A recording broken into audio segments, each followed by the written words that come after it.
Hey folks, it's your buddy Mike Messier. Going to do a Mike's Instant Movie Review. Tom Cruise, Mission Impossible, Dead Reckoning Part 1. You might be wondering, why the condescension in your voice, Mike? It's just because I'm a little sick of, like everybody, perhaps, sick of sequels. I like certain sequels series, like the Creed movies, the Rocky movies. I did do a review on Creed 3 and Creed 2 and probably Creed 1. If you're new here, new to the channel, as they say on YouTube, you can go to my playlist, Mike's Instant Movie Reviews. I've been doing this for about 5 years. I go to the movies a lot. I have the AMC app. I have the Cinemark app. I used to have the Regal app. I might get that again just to support Regal Cinemas. I like movies. What can I tell you? I make movies myself, one man in the camera films. So that's another YouTube channel. Let's talk about Tom Cruise, Mission Impossible, Dead Reckoning. Now, I was kind of curious because I was like, man, I remember seeing the first Mission Impossible with Tom Cruise movie when I was very small, very young. And I did, research, meaning I went on the internet for 2 seconds and discovered that the year that movie came out was 1996. And I actually saw the movie, the first one, back in 1996 in Los Angeles. One of these historic LA theaters. I was there with my sister and my uncle and so forth, and we had a good time. But I was thinking, God, 1996, and now it's 2023. So if my math is not mistaken, that is 27 years of these fucking movies. And, no offense, Tom.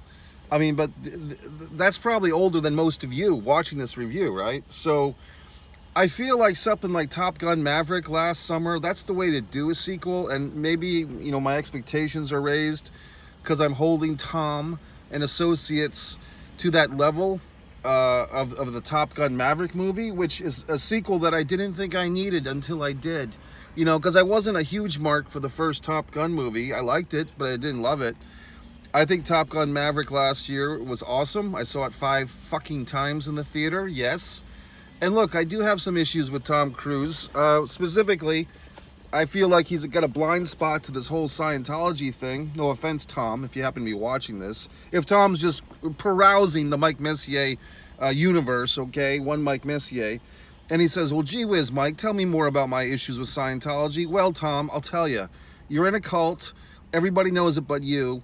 And maybe you're benefiting from this cult because they're pumping money into your pockets and so forth, and giving you the aggrandizement that your ego desires. But for people who are not on the top rung, who haven't, gone clear or whatever the fuck, they're all getting fucked up by your goddamned weird cult. But anyway, you still make good movies. Still love you, Tom, TC.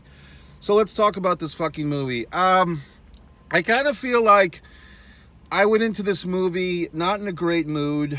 I had just tried to donate blood I believe it was last Saturday or Sunday. I could not donate blood. I did a fucking Mike's One Blood Drive rant about that. Very angry because the blood drive screwed me over. It was a super hot day, a 90-minute wait to donate blood. I recalibrated my day. I went to the post office. I dropped off some things from the Foreign Object eBay store. And I had some nice Asian lunch, and then I said, what the fuck am I going to do with my day? And I was so goddamn hot and miserable, I went to see the fucking Tom Cruise movie. Big screen, Dolby Digital, nice screen, awesome, good theater, AMC Regency here in Jacksonville, Florida. Everything was all set. Pretty good audience, too, like a healthy audience, but not packed, not elbow-to-elbow assholes like you've been seeing in a lot of theaters these days. Sound of Freedom's been packed, not with assholes, but with nice people. But this one, it was a healthy crowd, but I was just happy to get the fuck out of the hot sun, you know what I mean? And seeing the movie, I was impressed. Like, it's another impressive movie, like the special effects, the train scenes, spoilers, by the way. A lot of things in this Tom Cruise movie, I was like, okay, I can go with this. And it did feel in some regard, and I didn't hate in the new Indiana Jones or the Dial of Destiny either. I did do a review on that. I didn't hate that like a lot of people did. But I do think in this movie, Tom Cruise, his character is not being castrated or emasculated like the Harrison Ford Indiana Jones character in that new one. I mean, you don't feel like Tom Cruise, however old he is, 55, 60. You don't, you know, he looks pretty good, basically. Now, there are a couple of scenes where, once again, spoiler, where he's trying to kill someone, he's trying to stab somebody, and like his face kind of looks weird, and it's just because it's like, hey, you get to be older, and your face looks weird. You know what I mean? Like, none of us stays 30 forever. It's going to be tough when I get to that point myself. So it's like, everyone looks a little bit older, everyone gets older, and your face gets all fucking weird and old and shit. So, you know, if you're a woman and you're looking for or a guy, I guess, if you're looking for Tom Cruise dancing in his skivvies like it's Risky Business 1982, that's not going to happen here, okay, folks? You got to kind of give the guy a little bit of a break. Now, the good thing is, they don't, sorry women, sorry misogyny, but they don't feel the need to cast 60-year-old women across from Tom Cruise in this thing. Although there's a few that would be pleasant, I suppose.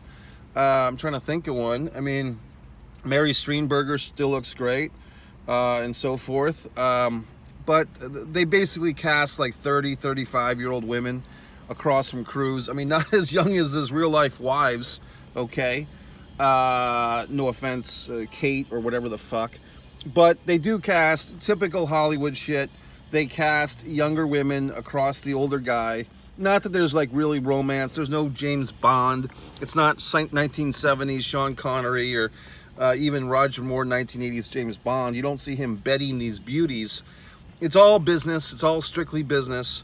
But of course, the women are attractive, and they're more like, you know, 25 to 35 tops, probably 30-ish. There's two. I really like that blonde Russian lady. I don't even know if she was Russian, but the one that in the fucking, like the SUV that was trying to kill him. So there's a couple of good scenes, in this thing with chase scenes and craziness and all types of stuff, like things that are really pretty wild. So, I mean, those scenes kind of do make the movie. But being a little distracted here. There are a couple of things that in the movie, chase scenes, I guess there's aerobics class about to start or something. So there's all these scenes that are pretty intense. Chase scenes, cars getting smashed, bumper to bumper, crush, you know what I mean? And those scenes were fun. Kind of reminded me, you know, a little bit of what Fast and the Furious X was doing, you know, and I think the problem with the Fast and the Furious movies, to go on a rant minorly, a lot of times those movies, like the highlights are the chase scenes and the crash scenes, and then the story is a little bit thin. I kind of feel like that here with Mission Impossible, Dead Reckoning Part 1. What's the goddamn storyline? You know, I'm fearful, I could be wrong, but they're trying to put these two pieces of a goddamn key together. You know, this half of the key is over here, and this half of the key is over here. I mean, didn't they do that in the Indiana Jones Dial of Destiny, or is that just the one fucking dial? But this, it's like, oh, some asshole's got half a key, some other asshole's got half the key. If you have the key, you have all the power in the world. And I could have been just phasing in and out, but was all the power in the world basically in this Mission Impossible movie to manipulate time? Is it another fucking time goddamned movie? Like, can we get over this shit already? Yes, time travel, all these other things. I recently had to revise, I didn't have to, but I did. I revised one of my scripts because I had kind of a multiple universe, you know, discussion in one of my scripts, A Distance from Avalon, and I said, you know what, I'm so sick of all these multiverse things, I'm actually going to take this out of my fucking script because I'm sick of it. I'm just sick of fucking multiverse things and so forth, and I'm sick of it with myself and my own writings. So there you go. I wish these assholes would do what I do and listen to me, but they don't. So moving forth, I don't know. The word that came to mind with this Mission Impossible Dead Reckoning Part 1, so goddamn presumptuous. At least they're telling us that it's an unfinished story. Like, okay, assholes, if you buy a ticket for this, we'll see you in December or whenever the fuck to see the second part. At least there's no mystery to that. And if they're smart, they will make the second part like a December release or something like that, just to keep the mojo going, you know what I mean? Because if they let this thing ride for another summer, no one's going to care. There's going to be some new toys to play with. Or the SAG-AFTRA and WGA strike is going to fuck up the whole business, blah, blah, blah. So, whatever the fuck. So, moving forth, the word that came to mind was swashbuckling. Like, I do kind of, every once in a while, you know, a friend of mine, you know, once told me that he likes, I was trying to tell him this guy to go see this movie or whatever the fuck, and he asked me, Mike, does this movie have suspense? And I'm like, shit, well, that's pretty specific. Like for him, the word suspense was like a big fucking deal. You know what I mean? Like, oh, I gotta have a movie with suspense. Okay. For me, I don't really seek out this type of movie, but when it does occur, I typically enjoy it if I'm in the right mood, which is swashbuckling. And I would say something like, to give Dwayne Johnson credit, I know he, you know, him and Black Adam and the whole world blew up. But I thought that the Jungle Cruise movie, that's what it was called, Disney's Jungle Cruise, I thought that was a goddamn good movie last summer or whenever the fuck it came out. And I do like the blonde chick that's in that one too. But for me, this swashbuckling thing, looks like another aerobics student of some kind. The swashbuckling thing, I think, is fun when you have, like, you know, big fight scenes or big fucking rescue scenes or big, you know, someone's gonna fall off a train into the Grand Canyon scenes, and that type of shit is in this fucking Mission Impossible quite a bit. So if you can forgive the fact that apparently this is the 7th fucking Tom Cruise Mission Impossible movie since 1996, if you can forgive the fact that if you buy a ticket for this one, you'll probably have to go see the second part. If you can forgive the fact that the whole put the keys together thing is so goddamn stupid. If you can forgive all these facts, you'll probably be like me and sort of enjoy the movie. Like, you're like watching it, you're like, okay, this is kind of cool. But it's not, the story is not rocking my goddamn world. And as a fucking author, published author myself, and as a wonderful screenwriter myself and an actor and so forth, I have higher standards than most of you, no offense. So I'm just going to say, okay, Tom, we get it. Swashbuckling, pretty women in their 30s or 25 or whatever, and you know, and blah, blah, blah. And so Tom Cruise is Tom Cruise. Mission Impossible is pretty much what you'd expect. You know, if like you have seen the other ones and you're all into them. I'm not all into them. I don't know if these movies have like a real loyal fan following. Like, I don't know if people, you know, Jones fuck themselves for these things, or if they just go see them out of habit. Like, oh, Tom Cruise, let's go see it. You know what I mean? We've all been trained like Pavlovian dogs to see certain actors. Oh, it's this asshole, it's that asshole, let's go see it. And it's hot, so we want air conditioning, let's go see it. I get it, I'm among the marks too. I just thought it was like, it was okay. I mean, I wasn't rocked. I wasn't not rocked. I mean, I think another thing, folks, and I hate to bring this up, but I will. A lot of these movies, you know, that us Americans are sick of, they play well in other countries. And, you know, I'm not picking on the other countries, but when they think of Americans, they think of, you know, big dumb cowboys who fucking shoot people. You know what I mean? So why would they think that? But basically, that's how they view us, and they like these big crazy movies. You know what I mean?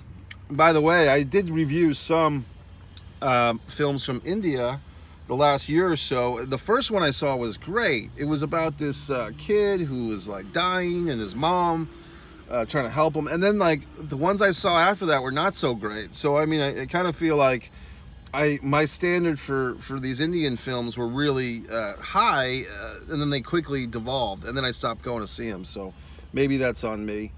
But anyway, folks, if you have any questions, comments, queries, or whatever the fucks, go ahead. Once again, this is one Mike Messier. I do my Mike's Instant Movie Reviews. Should you go see it? Should you go not? I think it's like you could or you couldn't. It's like really like a thing where it's not going to hurt you to see this Mission Impossible movie, but it's not going to change your life for the better either. There's no big fucking message. It's pure adrenaline escapism. If you are going to see it, this is definitely a movie to see on the biggest possible screen.